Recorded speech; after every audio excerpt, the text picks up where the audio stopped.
Hi hello boss ಟಿವಿಯ ಸಮಸ್ತ ವೀಕ್ಷಕರಿಗೂ ನಮಸ್ಕಾರ. ನಾನು ನಿಮ್ಮ ತೀರ್ಥಸ್ವಾಮಿ ಬಾಬು. ಇದೇ April 30ಕ್ಕೆ action prince Dhruva Sarja ಅಭಿನಯದ ಕೇಡಿ ಚಿತ್ರ ರಿಲೀಸ್ ಆಗಲಿದೆ.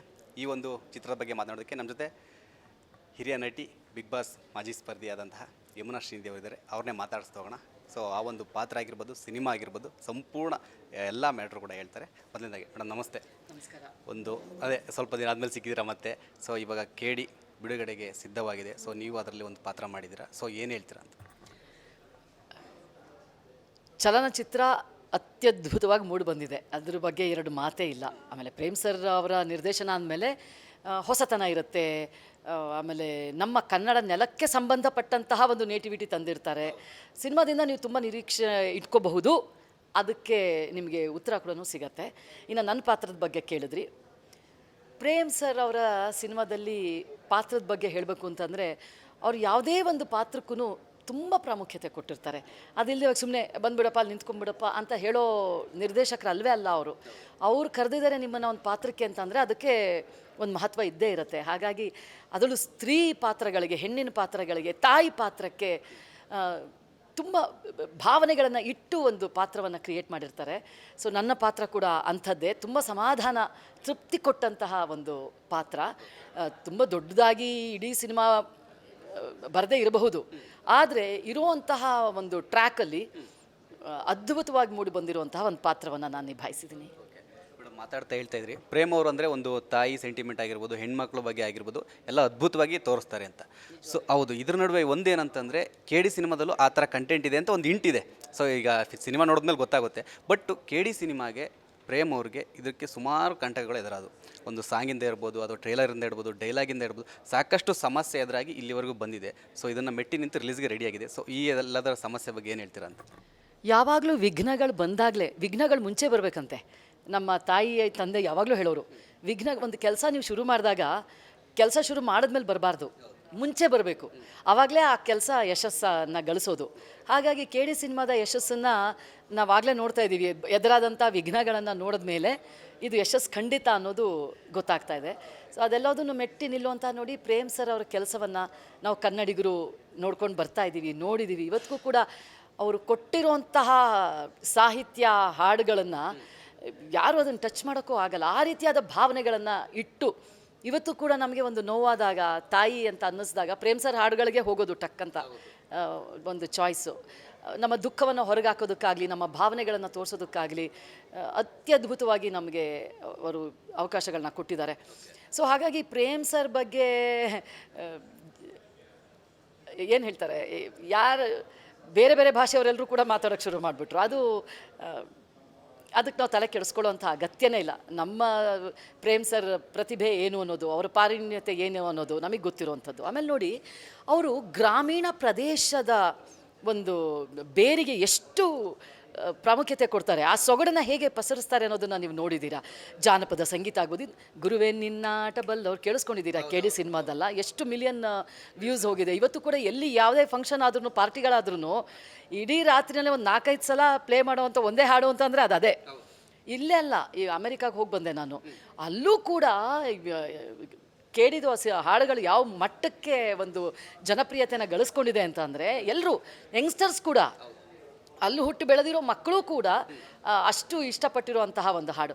ಸೊ ಪ್ರೇಮ್ ಸರ್ ಸಿನಿಮಾಗಳಲ್ಲಿ ನಮಗೆ ಖುಷಿ ಕೊಡುವಂಥದ್ದು ಏನು ಅಂತಂದರೆ, ಕೆಲಸ ಮಾಡುವಾಗ್ಲೂ ಕೂಡ ತುಂಬ ಒಂದು ನಮ್ಮ ಗ್ರಾಮೀಣ ಸೊಗಡಿಗೆ ಪ್ರಾಮುಖ್ಯತೆ ಕೊಟ್ಟಿರ್ತಾರೆ, ಹೆಣ್ಣಿನ ಪಾತ್ರಗಳಿಗೆ ಪ್ರಾಮುಖ್ಯತೆ ಕೊಟ್ಟಿರ್ತಾರೆ.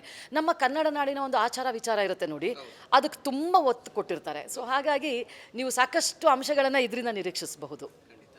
ಸೊ ಇದ್ರ ನಡುವೆ ಹೀರೋ, ನಮ್ಮ ಹೀರೋ ಹೆಸರಲ್ಲಿದೆ ಆ್ಯಕ್ಷನ್ ಪ್ರಿನ್ಸ್ ಅಂತ. ಸೊ ಅವ್ರ ಜೊತೆ ಅದೊಂದು ಸೆಟ್ಟಲ್ ಆಗಿರ್ಬೋದು, ಆಮೇಲೆ ಬೇರೆ ಅದ್ರ ಬಗ್ಗೆ ಏನು ಹೇಳ್ತೀರಾ? ಆ ಅದೃಷ್ಟ ನನಗೆ ಈ ಸಿನಿಮಾದಲ್ಲಿ ಸಿಗಲಿಲ್ಲ. ಯಾಕಂತಂದರೆ ನಮ್ಮದೇ ಬೇರೆ ಟ್ರ್ಯಾಕ್ ಇದೆ ಕಂಪ್ಲೀಟಾಗಿ. ಆ ಟ್ರ್ಯಾಕಲ್ಲಿ ಧ್ರುವ ಸರ್ ಜೊತೆಗೆ ಕೆಲಸ ಮಾಡುವಂಥದ್ದು ನನಗಿರಲಿಲ್ಲ. ಬಟ್ ಸಾಕಷ್ಟು ಕೇಳ್ಪಟ್ಟಿದ್ದೀನಿ. ಪ್ರೇಮ್ ಸರ್ ಮತ್ತು ಧ್ರುವ ಸರ್ ಅವರ ಕಾಂಬಿನೇಷನ್ ಇದೆಯಲ್ಲ, ಯಾಕಂದರೆ ಅವ್ರೂ ಛಲ ಬಿಡದೆ ಕೆಲಸ ಮಾಡಬೇಕು ಅನ್ನೋ ಹಸಿವಿರೋರು. ಇನ್ನು ಪ್ರೇಮ್ ಸರ್ ಅಂತೂ ಕೆಲಸ ಅಂತ ಬಂದರೆ ರಣಚಂಡಿ ಅಂತ ಹೇಳಬೇಕು. ಆ ಕೆಲಸ ತೆಗೆಯೋವರೆಗೂ ಅವರು ನಿದ್ದೆನೂ ಮಾಡಲ್ಲ, ಊಟನೂ ಮಾಡಲ್ಲ, ಆ ರೀತಿ ಕೆಲಸ ಅಂತ ಬಂದಾಗ. ಸೊ ಹಾಗಾಗಿ ಅವ್ರ ಕಾಂಬಿನೇಷನ್ ಅತ್ಯದ್ಭುತವಾಗಿ ಕೆಲಸ ಮಾಡಿರುತ್ತೆ ಅನ್ನೋದ್ರಲ್ಲಿ ನನಗೆ ಸಂಶಯ ಇಲ್ಲ.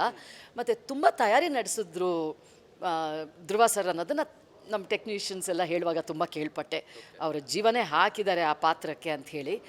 ಹಾಗಾಗಿ ನಾನು ಕೂಡ ನೀವೆಲ್ಲರೂ ಎಷ್ಟು ಒಂದು ಕಾತರದಿಂದ ಕಾಯ್ತಾ ಇದ್ದೀರೋ ಸಿನಿಮಾಗೆ, ಅದರಲ್ಲಿ ನಟಿಸಿದ್ರು ಕೂಡ ನಾನು ಅಷ್ಟೇ ಕಾತರದಿಂದ ಕಾಯ್ತಾ ಇದ್ದೀನಿ. ಯಾಕಂದರೆ ನನಗೆ ಕಂಪ್ಲೀಟ್ ಸ್ಟೋರಿ ಗೊತ್ತಿಲ್ಲ, ಆ ಕಥೆ ಏನಿರ್ಬೋದು, ಏನು ಬರುತ್ತೆ ಅಂತ ಐಡಿಯಾನೇ ಇಲ್ಲ. ಸೊ ಇಷ್ಟು ತಾರಾಬಳಗ ನೋಡಿದಾಗ ನಮಗೂ ಒಂದು ತುಂಬ ಆಸಕ್ತಿ ಇದೆ, ಯಾರ್ಯಾರು ಏನೇನು ಮಾಡಿರ್ಬೋದು, ಕಥೆ ಹೇಗೆ ಹೋಗಿರ್ಬೋದು ಅಂತ. ಸೊ ಆ ನಿರೀಕ್ಷೆಯಲ್ಲಿದ್ದೀವಿ. ತಾರಾ ಬಳಗದ ಬಗ್ಗೆ ಮಾತನಾಡ್ತಾ ಅದೇ ಕ್ಯಾರೆಕ್ಟರ್ ಎಲ್ಲರೂ ಕೂಡ ಇದರಲ್ಲಿ ಸಂಜಯ್ ದತ್ ಆಗಿರ್ಬೋದು, ಆಮೇಲೆ ಶಿಲ್ಪಾ ಶೆಟ್ಟಿ ಅವರು, ನೂರಾ ಫತೇ ಸಾಕಷ್ಟು ಜನ ಬಾಲಿವುಡ್ ಕಲಾವಿದರು ಕೂಡ ಇದ್ದಾರೆ. ಸೊ ಈ ಒಂದು ಸಿನಿಮಾ ಭಾರತೀಯ ಚಿತ್ರರಂಗದಲ್ಲೇ ಒಂದು ರೆಕಾರ್ಡ್ ಮಾಡೋ ಸಾಧ್ಯತೆ ಇದೆಯಾ ಅಂತ? ಖಂಡಿತವಾಗಿಯೂ ಖಂಡಿತವಾಗಿಯೂ. ಯಾಕೆ ಅಂತಂದರೆ ಇದ್ರಲ್ಲಿ ಒಂದಲ್ಲ ಎರಡಲ್ಲ, ಕಥೆದೇ ಒಂದು ದೊಡ್ಡ ಅಂಶ, ಇನ್ನು ತಾರಾ ಬಳಗನೇ ಇನ್ನೊಂದು ದೊಡ್ಡ ಅಂಶ. ಆಮೇಲೆ ಇಷ್ಟು ದೊಡ್ಡ ದೊಡ್ಡ ಪರ್ಫಾರ್ಮರ್ಸು ಇರಬೇಕಾದ್ರೆ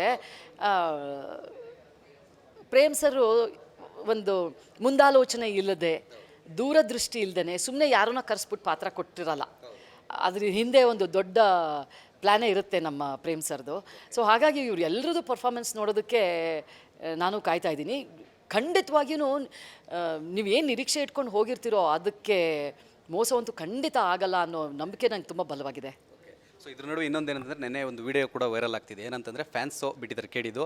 ಸೊ ಎಲ್ಲ ಕನ್ನಡ ಚಿತ್ರರಂಗದ ಎಲ್ಲ ಹೀರೋಗಳ ಅಭಿಮಾನಿಗಳು ಕೂಡ ಬಂದು ನಾವು ಕೇಡಿಗೆ ಸಪೋರ್ಟ್ ಮಾಡ್ತೀವಿ ಅಂತ ಟಿಕೆಟನ್ನು ಖರೀದಿ ಮಾಡ್ತಾರೆ. ಈ ಒಂದು ಒಗ್ಗಟ್ಟಿನ ಬಗ್ಗೆ ಏನು ಹೇಳ್ತೀರಾ ಅಂತ? ಒಬ್ಬ ಕನ್ನಡತಿಯಾಗಿ ಇದಕ್ಕಿಂತ ಸಂತೋಷ ಕೊಡುವಂಥದ್ದು ಇನ್ಯಾವುದೂ ಇಲ್ಲ. ಈಗ ಪಕ್ಕದ ಮನೆಯವ್ರ ಜೊತೆ ಜಗಳ ಮಾಡೋದು ಬೇರೆ ವಿಚಾರ, ನಾವು ಮನೆಯವರಾಗಿ ಒಂದು ಮನೆಯವ್ರ ಥರ ಇದ್ದಾಗ ಯಾರೂ ನಮ್ಮನ್ನು ಅಲ್ಲಾಡ್ಸೋಕೆ ಆಗೋದೇ ಇಲ್ಲ. ಈಗ ನಮ್ಮ ಕನ್ನಡ ಚಲನಚಿತ್ರರಂಗಕ್ಕೂ ಏನೂ ಕಡಿಮೆ ಇಲ್ಲ. ನಾವಿವತ್ತಿನ ದಿನ ಭಾರತೀಯ ಸಿನಿಮಾದಲ್ಲಿ ಎದ್ದು ನಿಂತ್ಕೊಂಡು ಇದು ನನ್ನ ಸಿನಿಮಾ ಅಂತ ಹೇಳೋ ಮಟ್ಟಕ್ಕೆ ಬೆಳೆದಿದ್ದೀವಿ ಕನ್ನಡ ಚಲನಚಿತ್ರರಂಗ. ಅಂಥ ಸಮಯದಲ್ಲಿ ನಮಗೆ ಸ್ವಲ್ಪ ಒಡಕಾಗಿದ್ದೇನು ಅಂತಂದರೆ ಈ ಫ್ಯಾನ್ ವಾರ್ಗಳು. ಇದು ಬರೀ ನಮ್ಮವ್ರ ಸಿನಿಮಾ ಅಂತ. ಆದರೆ ಈ ಚಲನಚಿತ್ರಕ್ಕೆ ಎಲ್ಲರೂ ಅಪ್ಪು ಸರ್ ಫ್ಯಾನ್ಸು, ನಮ್ಮ D boss sir fans, Yash sir fans, ಎಲ್ಲರ ಫ್ಯಾನ್ಸ್ಗಳೂ ಕೂಡ, ಆಮೇಲೆ ನಮ್ಮ ವಿಷ್ಣು ಸೇನಾ ಸಮಿತಿ ಎಲ್ಲರೂ ಮುಂದೆ ಬಂದಿರೋದ್ರಿಂದ ಇದು ನಮ್ಮ ಗೆಲುವು ಅಂತ ಖಂಡಿತವಾಗಿಯೂ ಅನಿಸುತ್ತೆ. ಅಂದರೆ ಹೆಮ್ಮೆಯಿಂದ ನಮ್ಮ ಜನ ಹೇಳ್ತಾ ಇದ್ದಾರೆ ಇವಾಗ, ನನ್ನ ಸಿನಿಮಾ ಇದು. ಅದಕ್ಕಿಂತ ದೊಡ್ಡ ಯಶಸ್ಸು ಇನ್ಯಾವುದೂ ಇಲ್ಲ. ಇದಕ್ಕೆ ಮೂಲ ಕಾರಣ ನನ್ನ ಅನಿಸಿಕೆ ಪ್ರಕಾರ ಪ್ರೇಮ್ ಸರ್. ಯಾಕಂದರೆ ಪ್ರೇಮ್ ಸರು ನೀವು ನೋಡಿರ್ಬೋದು, ಯಾರ ಜೊತೆನೂ ಜಗಳ ಮಾಡ್ಕೊಳ್ಳೋವಂಥ ವ್ಯಕ್ತಿತ್ವನೇ ಅಲ್ಲ. ತುಂಬ ಸರಳವಾದ ವ್ಯಕ್ತಿತ್ವ ನಮ್ಮ ಪ್ರೇಮ್ ಸರ್ದು. ಎಲ್ಲರ ಜೊತೆಗೂ ಚೆನ್ನಾಗಿರ್ತಾರೆ, ಎಲ್ಲರನ್ನೂ ನಮ್ಮವರು ಅಂತ ಪರಿಗಣಿಸ್ತಾರೆ. ಬರೀ ದೊಡ್ಡ ಜನಗಳಂತ ನಾನು ಹೇಳ್ತಾ ಇಲ್ಲ, ಸೆಟ್ಟಲ್ಲಿ ನೋಡ್ಬೇಕು ನೀವು, ಆ 300 ಜನ ಒಬ್ಬರು ಸೈಡ್ ಆ್ಯಕ್ಟರ್ ಇರಲಿ, ಟೆಕ್ನಿಷಿಯನ್ಸ್ ಇರಲಿ, ಇನ್ನೊಬ್ರು ಇರಲಿ, ಊಟ ಕೊಡೋರು ಇರಲಿ, ಅವ್ರನ್ನ ಮಾತಾಡಿಸೋ ರೀತಿ ಆಯಿತು, ಅವರು ನಮ್ಮವರು ಅಂತ ತಗೊಳ್ಳೋ ರೀತಿ ಆಯಿತು. ಇದನ್ನೆಲ್ಲ ಪ್ರೇಮ್ ಸರಿಂದನೇ ನಾವು ನೋಡೋದಕ್ಕೆ ಸಾಧ್ಯ, ಕಲಿಯೋದಕ್ಕೆ ಸಾಧ್ಯ. ಅವ್ರು ನೋಡಿ ಕ್ಯಾರವನ್ಗೆ ಹೋಗಿ ಕೂತ್ಕೊಂಡು ಊಟ ಮಾಡ್ತಿರ್ಲಿಲ್ಲ. ನಾವು ಎಲ್ಲರ ಜೊತೆನೂ ಕೂತ್ಕೊಂಡೆ ಅವ್ರಿಗೆ ಅದು ಇಷ್ಟ ಬಡಿಸು, ಇವ್ರಿಗೆ ಇದು ಇಷ್ಟ ಬಡಿಸು, ಅವ್ರಿಗೆ ಅದು ನೀವು ಸರಿಯಾಗಿ ತಿಂದಿಲ್ಲ, ಆ ರೀತಿಯಾದಂಥ ಸೆಟ್ಟಲ್ಲಿ 100% ಬೇರೆಯೇ. ಅಲ್ಲಿ ರಣಚಂಡಿ ಅವರು ಕೆಲಸದ ವಿಚಾರದಲ್ಲಿ ಆ ಸೆಟ್ ಬ್ರೇಕ್ ಅಂದರೆ ಅಥವಾ ಪ್ಯಾಕಪ್ ಅಂದ್ಬಿಟ್ರೆ ಮಗು, ಆ ಥರ ದೊಡ್ಡ ವ್ಯಕ್ತಿತ್ವ ಪ್ರೇಮ್ ಸರ್ದು, ತುಂಬ ದೊಡ್ಡ ವ್ಯಕ್ತಿತ್ವ. ಸೊ ಹಾಗಾಗಿ ಅವ್ರ ಜೊತೆ ಕೆಲಸ ಮಾಡಿದ್ದೇ ಒಂದು ದೊಡ್ಡ ಅನುಭವ. ಮತ್ತು ಇದು ಕೂಡ ಎಲ್ಲರನ್ನೂ ಒಟ್ಟಿಗೆ, ಇಡೀ ಕರ್ನಾಟಕನೇ ಒಟ್ಟಿಗೆ ಸೇರಿಸಿರುವಂತಹ ಒಂದು ವಿಚಾರ, ಅದು ಪ್ರೇಮ್ ಸರ್ಗೆ ಸಲ್ಲಬೇಕು. ಸೊ ಇದ್ರ ನಡುವೆ ನೀವು ಈ ಒಂದು ವಿಚಾರದ ಬಗ್ಗೆ ಸಾಕಷ್ಟು ಹಿಂದೆ ಕೂಡ ಮಾತಾಡಿದ್ದೀರಾ, ಆದರೂ ಕೂಡ ಇವಾಗ ಕೇಳ್ತಾ ಇದ್ದೀನಿ. ಇವಾಗ ಕನ್ನಡದಲ್ಲಿ ಸೇಮ್ ಎಲ್ಲರೂ ಕೂಡ ಕಂಪೇರ್ ಮಾಡ್ತಿದ್ರು ಮುಂಚೆ, ಮಲಯಾಳಂ ಥರ ಕತೆ ಇರೋ ಓರಿಯೆಂಟೆಡ್ ಫಿಲಮ್ ಬರಬೇಕು ಅಂತ. ಕನ್ನಡದಲ್ಲೂ ಬರ್ತಾ ಇದೆ, ಬಂದರೂ ಕೂಡ ಇಲ್ಲಿ ಒಂದು ಸಮಸ್ಯೆ ಏನಂತ ಥಿಯೇಟರ್ ಸಮಸ್ಯೆ ಆಗಿರೋ ಸಾಕಷ್ಟು ಸಮಸ್ಯೆ ಎದುರಾಗಿದೆ. ಸೊ ಇದ್ರ ಬಗ್ಗೆ ನೀವು ಲಾಸ್ಟ್ ಕೂಡ ಮಾತಾಡಿದ್ರಿ, ಇವಾಗ ಏನು ಹೇಳ್ತೀರಾ ಅಂತ? ಅದು ವಿಷಾದನೀಯ ಅಂತ ಹೇಳಬೇಕು. ಅದು ನೋಡಿ, ನನಗೆ ಸಿಸ್ಟಮ್ ಬಗ್ಗೆ ಆಳವಾಗಿ ಗೊತ್ತಿಲ್ಲ. ಹೇಗೆ ನಡೆಯುತ್ತೆ ಇದು, ಒಂದು ಸಿನಿಮಾ ರಿಲೀಸ್ ಹೇಗೆ ಅವೆಲ್ಲ ಏನೂ ಗೊತ್ತಿಲ್ಲ ನನಗೆ. ಆದರೆ ಒಬ್ಬಳು ಕಲಾವಿದೆಯಾಗಿ ಅಥವಾ ಕನ್ನಡತಿಯಾಗಿ, ಕನ್ನಡ ಚಲನಚಿತ್ರರಂಗದ ಪ್ರೇಮಿಯಾಗಿ ಏನು ಹೇಳ್ತೀನಿ ಅಂದರೆ, ಅದು ಕಂಪೇರ್ ಏನಕ್ಕೆ ಮಾಡ್ತಾರೆ ಅನ್ನೋದು ಗೊತ್ತಿಲ್ಲ. ನನ್ನ ಕೇಳ್ತು ಅಂತಂದರೆ ನಮ್ಮ ಚಲನಚಿತ್ರರಂಗ, ನಮ್ಮ ಕಥೆಗಳು, ನಮ್ಮ ಮೇಕಿಂಗು ಬೇರೆ ಯಾವುದೇ ಭಾಷೆಗೆ ಕಡಿಮೆ ಅಂತ ಹೇಳಲ್ಲ ನಾನು, ಇನ್ನೂ ಸೂಪರ್ ಅಂತಲೇ ಹೇಳ್ತೀನಿ. ಆ ಮಟ್ಟದಲ್ಲಿ ಇದ್ದೀವಿ. ಎಷ್ಟು ಚಲನಚಿತ್ರಗಳು ಅದನ್ನು ಪ್ರೂವ್ ಮಾಡಿ ತೋರಿಸಿವೆ. ಏನಕ್ಕೆ ಥಿಯೇಟರ್ ಸಿಗ್ತಾಯಿಲ್ಲ ಏನು ಅನ್ನೋದನ್ನು ವಿಚಾರಿಸುವಂತಹ ಜ್ಞಾನ ನನಗೆ ಖಂಡಿತವಾಗಿಯೂ ಇಲ್ಲ. ಯಾಕಂದರೆ ಸಿಸ್ಟಮ್ ಯಾವ ರೀತಿ ಕೆಲಸ ಮಾಡುತ್ತೆ ಅನ್ನೋದೇ ನನಗೆ ಗೊತ್ತಿಲ್ಲ. ಅದು ಎಲ್ಲಿ ಎಡುತ್ತಾ ಇದ್ದೀವೋ ಅದು ಗೊತ್ತಿಲ್ಲ ನನಗೆ. ಆದರೆ ಕಂಪೇರ್ ಮಾಡೋಕ್ಕೆ ಹೋಯ್ತು ಅಂತಂದರೆ ನಮ್ಮ ಕನ್ನಡ ಚಲನಚಿತ್ರಗಳಿಗೆ ಏನೂ ಕಡಿಮೆ ಇಲ್ಲ. ಕಡಿಮೆ ಅನ್ನೋ ಮಾತೇ ಬರ್ಕೂಡ್ದು. ಅಲ್ಲಿ ನಾವು ಒಂದು 10 ಹೆಜ್ಜೆ ಮುಂದೆನೇ ಇದ್ದೀವಿ ಅಂತ ನಾನು ಹೇಳ್ತೀನಿ. ಸೊ ಇನ್ನು ಕೇಡಿ ಬಿಡುಗಡೆಗೆ ಕೆಲವೇ ಕ್ಷಣಗಳು, ಕೆಲವೇ ದಿನಗಳು ಬಾಕಿ ಇದೆ. ಸೊ ಅಭಿಮಾನಿಗಳಿಗೆ ಏನು ಹೇಳ್ತೀರಾ ಅಂತ?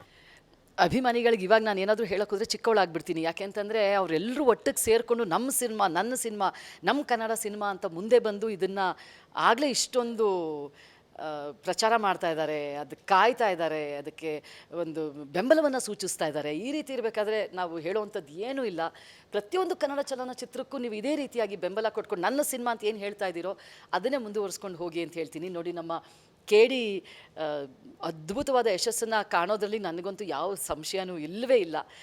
ಆ ಯಶಸ್ಸು ಖಂಡಿತವಾಗಿಯೂ ನಮ್ಮ ಕನ್ನಡ ಜನತೆಗೆ ಸಲ್ಲಬೇಕು.